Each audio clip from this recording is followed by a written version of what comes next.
जगहों पर लगेगा रोजगार मेला। प्रधानमंत्री वीडियो कॉन्फ्रेंस के माध्यम से 51,000 नवनियुक्त कर्मियों को सौंपेंगे नियुक्ति पत्र। उन्हें संबोधित भी करेंगे प्रधानमंत्री।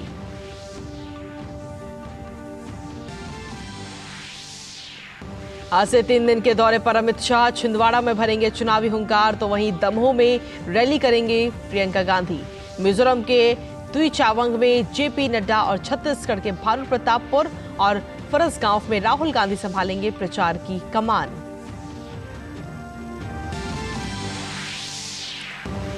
आज रांची में होंगे बीजेपी अध्यक्ष जेपी नड्डा। बाबूलाल मरांडी की संकल्प यात्रा के समापन समारोह में होंगे शामिल। विशाल जनसभा को भी करेंगे संबोधित।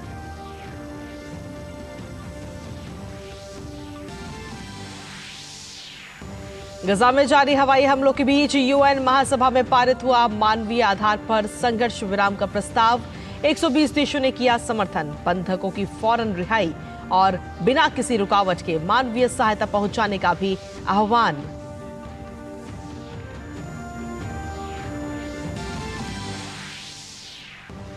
और क्रिकेट वर्ल्ड कप में आज खेले जाएंगे 2 मुकाबले। ऑस्ट्रेलिया न्यूजीलैंड और नीदरलैंड बांग्लादेश की होगी भिड़ंत। कल खेले गए मैच में दक्षिण अफ्रीका ने पाकिस्तान को 1 विकेट से दी मात।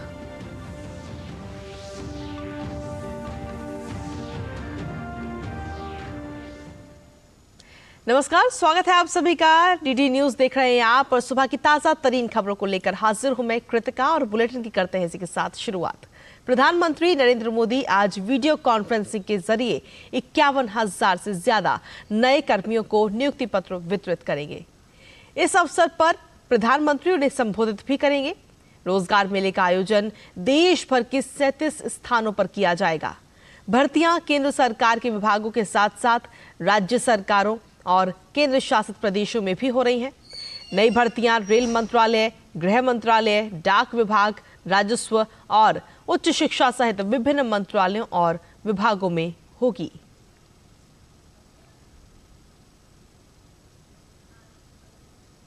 और बुलेटिन में आगे बढ़ते हुए अब बात करते हैं देश में आने वाले समय में 5 राज्यों में होने वाले विधानसभा चुनावों की।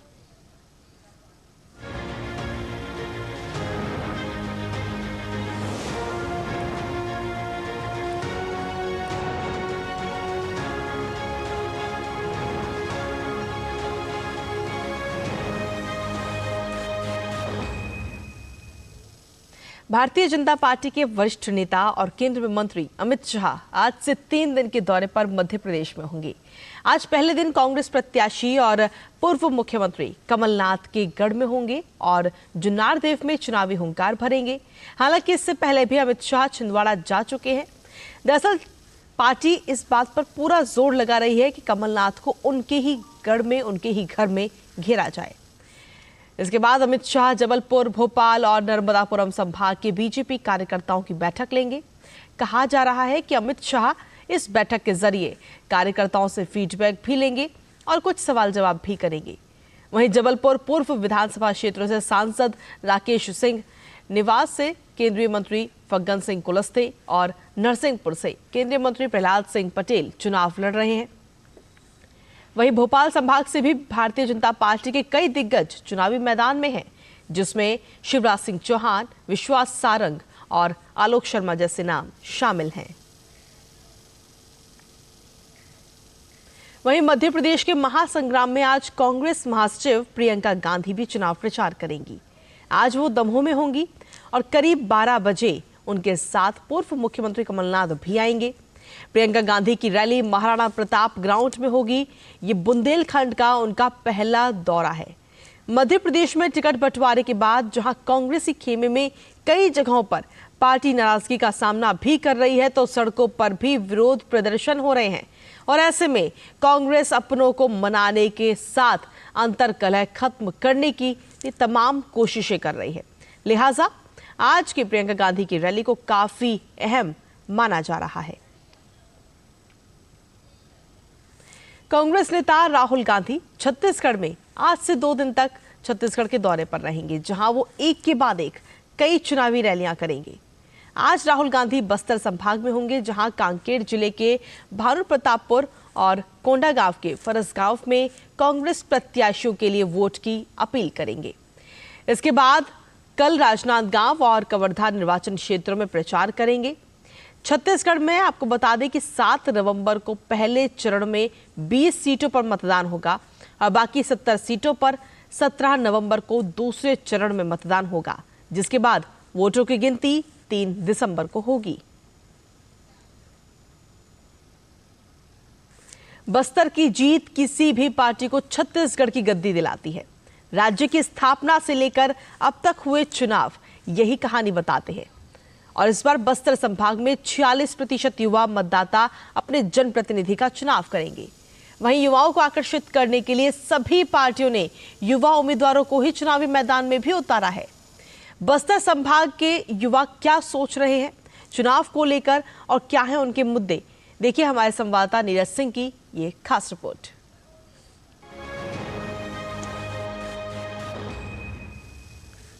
छत्तीसगढ़ की राजनीतिक गद्दी का रास्ता बस्तर के जंगलों से निकलता है और बस्तर के जंगलों में इस बार जो यहाँ का युवा है वो अपने जनप्रतिनिधि के लिए निर्णायक भूमिका में होगा। तो हम देखते हैं कि छत्तीसगढ़ के बस्तर में बैठा हुआ युवा क्या सोच रहा है, क्या उसके सपने हैं, क्या वो अपने जनप्रतिनिधियों से चाहता है, किस तरह की उसकी उम्मीदें हैं। तो आइए आपको दिखाते हैं अपनी इस रिपोर्ट में।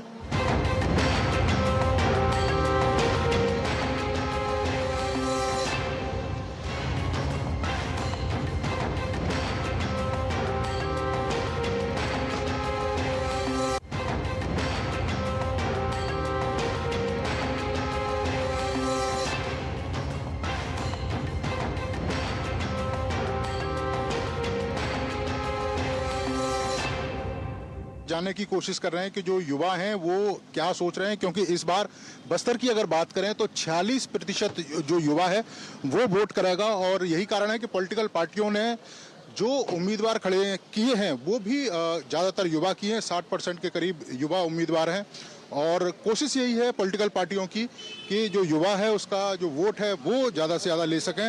हमारे साथ कुछ युवा यहाँ मौजूद हैं। अगर हम बस्तर की बात करें, संभाग की बात करें, पिछले 5 साल में कितना बदलाव एज ए युवा आप देख रहे हो? युवा के तौर पे छत्तीसगढ़ में बदलाव तो कुछ नहीं हुआ है और यह पूरे देश का पहला ऐसा प्रदेश है जहां पर छत्तीसगढ़िया ओलंपिक के नाम पर पिट्ठूल खिलाया जा रहा है, गिल्ली डंडा खिलाया जा रहा है। इस पिट्ठूल और गिल्ली डंडा से क्या देश को ओलंपिक मेडल मिल जाएगा क्या? तो यहाँ जैसे अगर इस बात करें दंतेवाड़ा की, तो यहाँ रोजगार के क्या साधन है? जब आप लोग डिग्री हासिल कर लेते हो पढ़ लिखने के बाद, तो फिर नौकरी के लिए क्या विकल्प है? यहाँ पर जिले के अंदर तो लगभग विकल्प जब से कांग्रेस की गवर्नमेंट आई है खत्म हो गया। पहले क्या स्थानीय भर्ती होती थी जिले के अंदर तृतीय और चतुर्थ श्रेणी की, वो भर्तियां सरकार ने पहले तो एक आदेश निकाला कि हमारे पास वित्तीय हमारी स्थिति मजबूत नहीं है, इसलिए ये भर्तियां प्रदेश से अनुमति लेके होगी। अब जो भर्ती निकाल रहा है, जब सरकार बदलने का या सरकार के जाने का समय हो रहा है, तो वो नई नई भर्ती निकाल रहा है, उसको स्थानीय स्तर पे नहीं करके प्रदेश स्तर पे कर रहा है। जो लोकल स्तर पे जो जिले में जो बेरोजगार हैं या युवा हैं जो पढ़ रहे हैं, उनको आप रायपुर और बिलासपुर के लोगों से कंपटीशन करके आप फाइट करके अपने ही जिले में नौकरी करना अगर बोलेंगे तो वो पॉसिबल नहीं हो पाएगा। आप अगर देखें कि इस बार पूरे बस्तर संभाग में 46% युवा वोट करेगा और तमाम पॉलिटिकल पार्टियों ने जो अपने उम्मीदवार उतारे हैं उनमें प्राथमिकता युवाओं को दी है, तो इस बार बस्तर का युवा क्या सोच रहा है? बस्तर के युवाओं के लिए हो चाहे छत्तीसगढ़ प्रदेश के युवा हो, एक भी ऐसा नया इंडस्ट्री हो या कोई फैक्ट्री हो या कोई आईटी सेक्टर में छत्तीसगढ़ में निवेश नहीं हुआ है।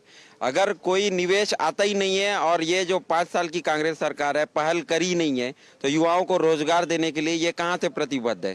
युवा इनको क्यों वोट करेगा? ये आप लोग जब बता रहे हैं कि भाई यहाँ पे कोई काम धंधा नहीं है, तो कैसे घर का खर्च कैसे चलता, क्या करते हैं आप लोग? हम लोग खेती किसानी करके, जैसे हमारे युवा लोग हैं आंध्र प्रदेश में जा रहे हैं अभी। अब यहाँ कुछ भी जो वादा किए थे, गांव के सियान वड्डे गुंडिया लोगों को भी वादा किए थे कि वड्डे गुंडिया लोगों को भी पैसा देंगे, वो तक भी अभी तक के वड्डे गुंडिया लोग गांव वाले उनका कहना है कि कांग्रेस सरकार इतना झूठ बोलकर जो वोट ली थी, इस बार पूरे गांव जनता भी जान गई कि ये झूठा वादा करके वोट लेने का।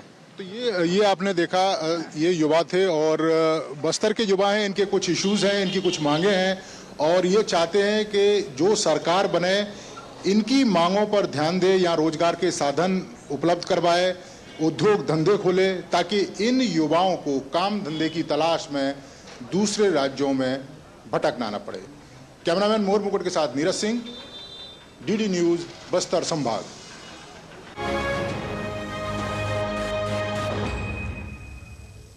और वहीं कांग्रेस ने तेलंगाना विधानसभा चुनाव के लिए कल शाम 45 उम्मीदवारों की दूसरी सूची जारी की।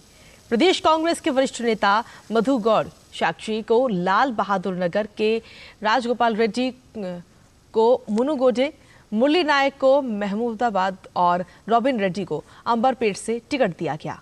सूची में सबसे चर्चित चेहरा पूर्व क्रिकेट खिलाड़ी मोहम्मद अजरुद्दीन का है, जो हैदराबाद शहर के जुबली हिल्स से चुनाव लड़ेंगे। वो उत्तर प्रदेश के मुरादाबाद संसदीय क्षेत्र से लोकसभा सदस्य भी रह चुके हैं। वहीं पार्टी तेलंगाना के कुल 119 सीट में से 100 पर अपने उम्मीदवारों के नामों की घोषणा कर चुकी है। तेलंगाना में 119 विधानसभा सीट के लिए एक चरण में यानी 30 नवंबर को मतदान होगा। मुझे आज खुशी जाहिर करते हुए ये भी कहूँगा कि मैं अपनी पार्टी के जो हाईकमांड है उनका बहुत बहुत शुक्रिया अदा करूँगा कि वो इस लायक समझे कि वो मुझे टिकट दिए। स्पेशली हमारे कांग्रेस प्रेसिडेंट श्री मल्लिकार्जुन खड़गे साहब, सोनिया मैडम और राहुल जी, प्रियंका जी और हमारे रेवंत रेड्डी साहब जो टीपीसीसी के हमारे जो प्रेसिडेंट हैं, उन्होंने बहुत कोशिश की और मैं उन सबका शुक्रिया अदा करता हूँ और ये उम्मीद करता हूँ कि इंशाल्लाह हम वहाँ से जीत के आएंगे। मुझे आज खुशी जाहिर करते हुए ये भी। और वहीं भाजपा के झारखंड प्रदेश अध्यक्ष बाबूलाल मरांडी की संकल्प यात्रा का आज समापन समारोह है। रांची के हरमू मैदान में विशाल कार्यक्रम का आयोजन होगा, जहां कार्यक्रम को पार्टी के राष्ट्रीय अध्यक्ष जेपी नड्डा संबोधित करेंगे। जेपी नड्डा मिशन 2024 यानी आगामी लोकसभा और विधानसभा चुनाव को लेकर पार्टी कार्यकर्ताओं को पूरी तरह से तैयार रहने का संदेश देंगे। हरमू मैदान में आयोजित होने वाले इस कार्यक्रम को भव्य बनाने के लिए पार्टी की ओर से जोर शोर से तैयारियां की गई हैं। और डीडी न्यूज पर खबरों का सिलसिला यूं ही लगातार जारी। वक्त एक छोटे से ब्रेक का, आप बने रहिए हमारे साथ। होंगे बच्चे स्वस्थ भले भूलेगा बचपन, इन्हें पिलाओ मुगली घुट्टी 555। हो बिजनेस बढ़ाना, गुड़िया को पढ़ाना या मिसेस के साथ वेकेशन, लो मुथूट फाइनेंस गोल्ड लोन, भरोसा इंडिया का। मुथूट फाइनेंस भारत का नंबर 1 सबसे भरोसेमंद financial services brand. Gold loan के लिए अभी कॉल करें 1-800-313-1212। और ब्रेक के बाद एक बार फिर से स्वागत है आप सभी का। बुलेटिन में आगे बढ़ते हुए अब बात करते हैं मेरी माटी मेरा देश अभियान की।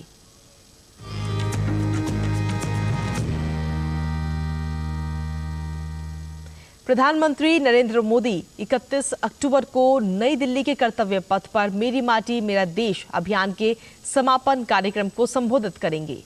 ये कार्यक्रम मेरी माटी मेरा देश अभियान की अमृत कलश यात्रा के समापन का प्रतीक होगा, जिसमें 766 जिलों के 7000 ब्लॉकों से अमृत कलश यात्री शामिल होंगे। और इस कार्यक्रम में स्वायत्त निकाय मेरा युवा भारत का भी शुभारंभ किया जाएगा, जो युवाओं के नेतृत्व वाले विकास पर सरकार का ध्यान केंद्रित करने और युवाओं को विकास का सक्रिय वाहक बनाने में मदद करेगा। 36 राज्यों और केंद्र शासित प्रदेशों से 20,000 से ज्यादा अमृत कलश यात्री 29 अक्टूबर को दिल्ली पहुंचेंगे।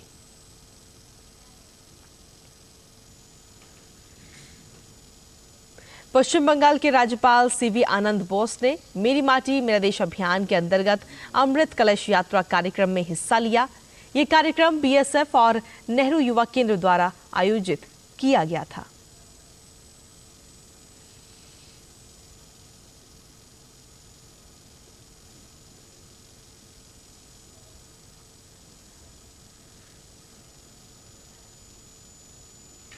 और अब बात गुजरात की, जहां मुख्यमंत्री भूपेंद्र पटेल ने मेरी माटी मेरा देश अभियान के अंतर्गत अमृत कलश यात्रा ट्रेन को साबरमती स्टेशन से हरी झंडी दिखा करके रवाना किया है।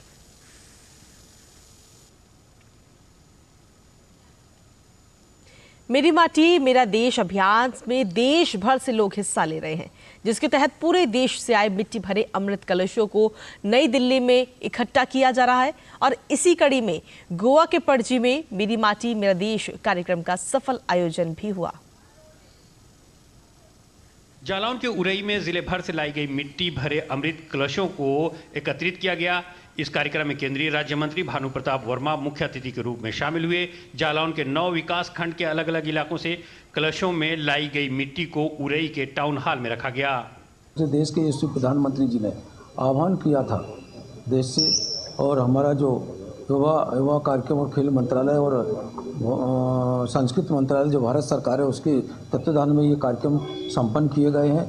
और ये हमारी जो मेरी माटी मेरा देश के माध्यम से ये पूरे देश में ये कार्यक्रम संपन्न किया गया है। अलीगढ़ में अमृत कलश यात्रा धूमधाम से निकाली गई। साथ ही स्वतंत्रता सेनानियों और शहीदों के परिवारजनों का माल्यार्पण का स्वागत किया गया। कलश यात्रा को हरी झंडी दिखाकर लखनऊ के लिए रवाना किया गया।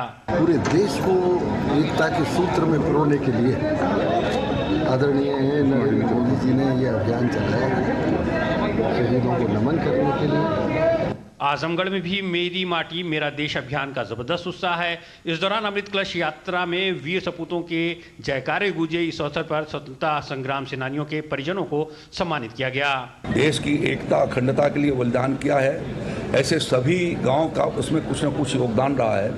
वहां से उनके गांव की मिट्टी और अक्षत लेकर के और भारत की राजधानी दिल्ली में उनके लिए एक स्मारक बनाया जा रहा है और उसमें एक वाटिका बनेगी जहां पर इसका जितनी भी मिट्टी जा रही है वहां सबको मिला करके देश की एकता और अखंडता को मजबूत किए जाने के लिए, देश के वीरों को नमन करने के लिए देश भर में लोगों में जबरदस्त उत्साह देखा जा रहा है।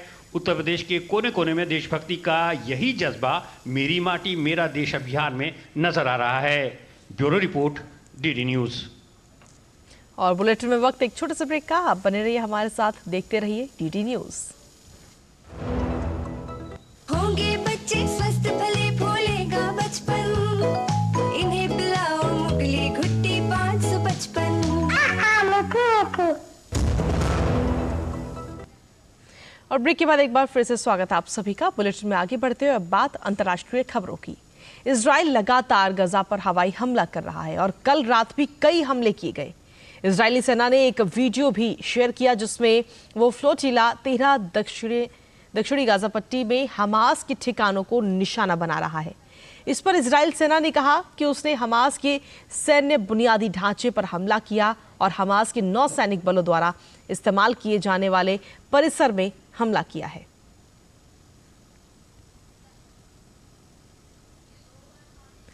गजा में मानवीय आधार पर संघर्ष विराम का प्रस्ताव यूएन महासभा में पारित हो चुका है। प्रस्ताव के पक्ष में 120 वोट पड़े, जबकि विरोध में सिर्फ 14 वोट पड़े। जबकि भारत, ब्रिटेन, कनाडा, जर्मनी समेत 45 देशों ने मतदान से खुद को अलग रखा है।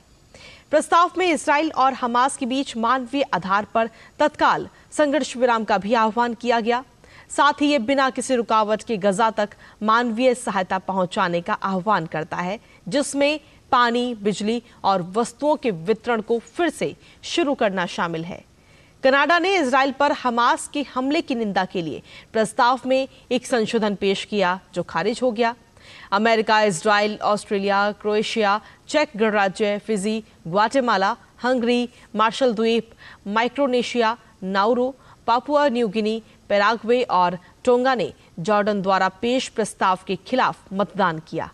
यूएन महासभा से पारित प्रस्ताव नहीं होते हैं, लेकिन उनका राजनीतिक महत्व काफी रहता है। वहीं संयुक्त राष्ट्र में भारत की उप स्थायी प्रतिनिधि योजना पटेल ने कहा कि इजराइल और हमास की जंग में नागरिकों की जान के प्रति चिंता जरूरी है। भारत ने दोनों पक्षों से तनाव करने और हिंसा को दूर करने का आग्रह किया है। The terror attacks in Israel on 7th October were shocking and deserve condemnation. Our thoughts are also with those taken hostages. We call for their immediate and unconditional release. Terrorism is a malignancy and knows no borders, nationality, or race. The world should not buy into any justification of terror acts. Let us keep aside differences, unite, and adopt a zero-tolerance approach to terrorism. India is deeply concerned at the deteriorating security situation and astounding loss of civilian lives in the ongoing conflict. Israel और Hamas संघर्ष का आज 22वां दिन है। संघर्ष थमने का नाम नहीं ले रहा। हमारे संवाददाता अमृतपाल सिंह इस वक्त इजराइल में ही मौजूद हैं। अमृतपाल, सबसे पहले गुड मॉर्निंग आपको। और जिस तरीके से देखा जाए, सैन्य गतिविधियां लगातार बढ़ रही हैं और उससे कहीं ना कहीं गजा में मानवीय सहायता पहुंचाने में भी काफी अड़चनें और परेशानी आ रही हैं। स्वास्थ्य व्यवस्था पूरी तरह से चरमरा गई है। यूएन भी लगातार गुहार लगा रहा है, लेकिन इसका कुल मिलाकर क्या कुछ असर आपको वहां पर नजर आ रहा है, क्योंकि आप इस वक्त खुद वहां पर मौजूद हैं? जी, असर साफ है कि सिविलियंस जो हैं वो इसकी कीमत अदा कर रहे हैं। अब ना हमास दूध की धुली है। फैक्ट ये है कि जो वहाँ पर जो स्वास्थ्य व्यवस्था है वो चरमरा रही है। 35 अस्पताल हैं, 12 तो बिल्कुल बंद हो चुके हैं, 5-7 और बंद होने की कगार पे हैं। बाकियों में एसेंशियल मेडिसिन नहीं है, ईंधन नहीं है, सर्जरीज नहीं हो पा रही। अस्पतालों से रिपोर्ट्स ये आ रही हैं कि पुराने पेशेंट्स को छोड़ना पड़ रहा है, जिनको क्रॉनिक डिजीज़ेज़ हैं, जो नॉर्मल अपना बीमार हैं, अस्पताल में एडमिट रहते हैं, उनको छोड़ना पड़ रहा है क्योंकि शेलिंग के विक्टिम्स आ रहे हैं। उनकी ज़िंदगी मौत का सवाल है। आईसीयू के बेड नहीं हैं, ईंधन नहीं है, जनरेटर्स नहीं है, सर्जरीज नहीं हो पा रही। इंक्यूबेटर्स जहाँ नए बच्चे जब नवजात बच्चे होते हैं, शिशु होते हैं, वो इंक्यूबेटर्स नहीं चल रहे। तो स्थिति तो बहुत ही बुरी है। वहीं यूएन चीफ की कल की स्टेटमेंट के जो मॉनिटरिंग मैकेनिज्म इजराइल ने इम्पोज कर रखा है वो डिले कर रहा है। सही बात है, इजराइल का अपने स्टैंड पॉइंट से कहना ठीक है कि हम मॉनिटर इसलिए कर रहे हैं कि हमास तक ये राहत सामग्री ना पहुंचे, क्योंकि वो हमास के फाइटर्स को लड़ने के लिए और मजबूत करेगा। पर उनका स्टैंड पॉइंट ठीक है, पर पॉइंट ये है कि जब आप इतनी सख्त मॉनिटरिंग करेंगे कि कहाँ जा रही है, क्या है इसमें, तो वो डिले करेगा लोगों तक पहुँचने के लिए। और अब जहाँ स्थिति मौत और जीवन के बीच में एक पल हो, आपको एसेंशियल मेडिसिन ना मिले, तो फिर आप स्थिति समझ सकते हैं। ये मैं स्वास्थ्य की बता रहा हूँ। खाने की दिक्कत है, जो क्लीन ड्रिंकिंग वाटर है वो ख़त्म हो चुका है। लोग कुओं से पानी पी रहे हैं जो सदियों से यूज़ नहीं किए गए हैं। तो बहुत बुरा हाल है। इसका असर क्या पड़ रहा है? असर सिविलियंस पे तो ये पड़ रहा है, ना हमास पे कोई असर पड़ रहा है। वो जिस तरह के आतंकवादी किस्म का संगठन है, गुरिल्ला फाइटर्स है, वो तो लोगों को, अपने लोगों को शील्ड यूज करने से बिल्कुल नहीं कतराते। तो वो तो और इस पे मतलब इसको और बढ़ा रहे हैं कि देखिए मानवीय संकट जो कि है, मानवीय संकट बिल्कुल है, पर वो उसका फायदा उठाना चाह रहे हैं। उधर इजराइल कह रहा है कि जी देखिए कोलैटरल डैमेज है, सिविलियंस अब मर रहे हैं तो हमारी सहानुभूति है, पर ये हमास ने अपने लोगों पे ये संकट खुद लाया है 7 अक्टूबर का वाकया करके। अब लड़ाई है, अब जिस तरह का बाबरता उन्होंने दिखाई है उसका जवाब ये है कि उनको ख़त्म कर दिया जाए। तो इजराइल अपनी मिलिट्री कैंपेन और तीव्र कर रहा है, एरियल बॉम्बिंग्स कर रहा है, टारगेटेड लैंड इंकर्जन्स कर रहा है, बीच लैंडिंग्स कर रहा है, समुद्री रास्ते के थ्रू एंटर करने की कोशिश कर रहा है। और आने वाले दिनों में ये बिल्कुल इससे पर्दा भी नहीं रख रहे हैं कि हम और तेज़ कर देंगे। कोई चाहे संयुक्त राष्ट्र, चाहे अमेरिका, चाहे कोई इनके वेस्टर्न अलाइज हों, कुछ कहते रहे। जब वो आए हैं टेल अवीव, अमेरिकी राष्ट्रपति आए हैं, जर्मन चांसलर आए हैं, फ्रेंच राष्ट्रपति आए हैं, यूके के प्रधानमंत्री आए हैं, इन्होंने सबको साफ कह दिया कि नहीं जी, मिलिट्री कैंपेन जब तक हमारा ऑब्जेक्टिव ख़त्म नहीं होता हमने नहीं बंद करनी। ह्यूमैनिटेरियन कॉस्ट है, देखेंगे वो उसको कम करने की कोशिश करेंगे, पर जो हमारा मकसद है वो हम अचीव करके रहेंगे। तो कीमत जो सिविलियंस हैं वो अदा कर रहे हैं। बिल्कुल, चलिए बहुत बहुत शुक्रिया अमृतपाल तमाम जानकारी हमसे साझा करने के लिए। लेकिन कुल मिलाकर देखा जाए तो इस युद्ध में सबसे ज़्यादा नुकसान और सबसे ज़्यादा जो परेशानी झेल रहे हैं वो है सिविलियंस, जो वहाँ के नागरिक हैं वो सबसे ज़्यादा इस वक्त मुसीबत झेल रहे हैं। खबरों का सिलसिला लगातार जारी है, लेकिन फिलहाल बुलेटिन में वक्त एक छोटे से ब्रेक का है। आप देखते रहिए डीडी न्यूज़। होंगे बच्चे स्वस्थ भले फूलेगा बचपन, इन्हें पिलाओ मुगली घुट्टी 555।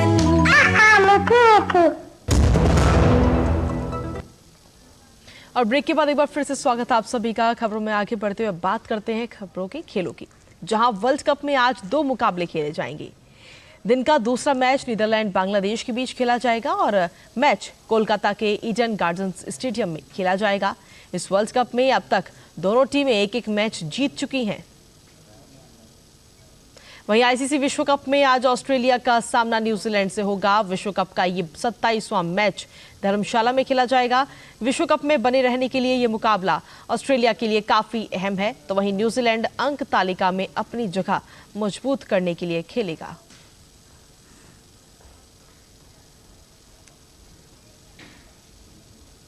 और खबरों का सिलसिला डीडी न्यूज पर यूं ही लगातार जारी है, लेकिन फिलहाल मेरे साथ इस बुलेटिन में इतना ही। मुझे और हमारी पूरी टीम को दीजिए अनुमति। नमस्कार।